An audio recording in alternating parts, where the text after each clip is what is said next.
মাধ্যমে বাংলাদেশের জনগণের বিরুদ্ধে যুদ্ধ ঘোষণা করেছে। তারা ভুলে গিয়েছে জুলাই গণঅভ্যুত্থানে এদেশের মানুষ রক্ত দিয়ে রাজপথ রাঙিয়েছে, কিন্তু হেরে যায়নি।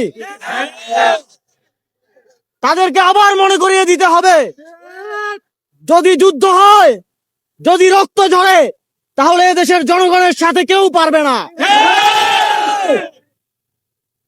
শরীফ ওসমান হাদিকে যারা হত্যা করেছে তাদেরকে অবিলম্বে বাংলাদেশের কাছে হস্তান্তর করতে হবে।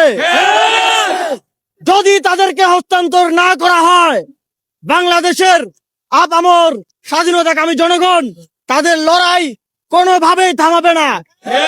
আমাদের লড়াই আরো কঠোর থেকে কঠোরতর হবে।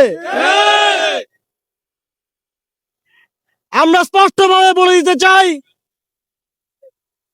শরীফ ওসমান হাদি জুলাই গণঅভ্যুত্থানকে টিকিয়ে রাখার জন্য সামাজিক, সাংস্কৃতিক এবং রাজনৈতিক যেই লড়াই চালিয়ে যাচ্ছিলেন, সেই লড়াইয়ে দুর্বৃত্তায়ন কিংবা কোন ধরনের হানাহানি কিংবা সুবিধাভোগী কোনো গোষ্ঠীর কোনো স্থান নেই।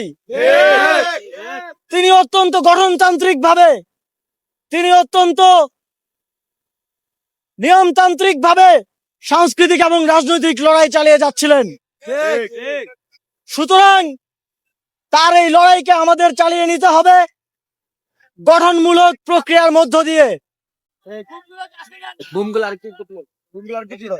আজকে আবার জুলাই গণঅভ্যুত্থানের যে ছাত্র জনতা সবাই একত্রিত হয়েছে, আমরা সবাইকে আহ্বান জানাবো শান্তিপূর্ণভাবে এবং সংগঠিতভাবে আমাদের এই প্রতিবাদ চালিয়ে যাওয়ার, এবং হাদির খুনিদের বাংলাদেশের জনগণের কাছে হস্তান্তর না করা পর্যন্ত আমাদের এই আন্দোলন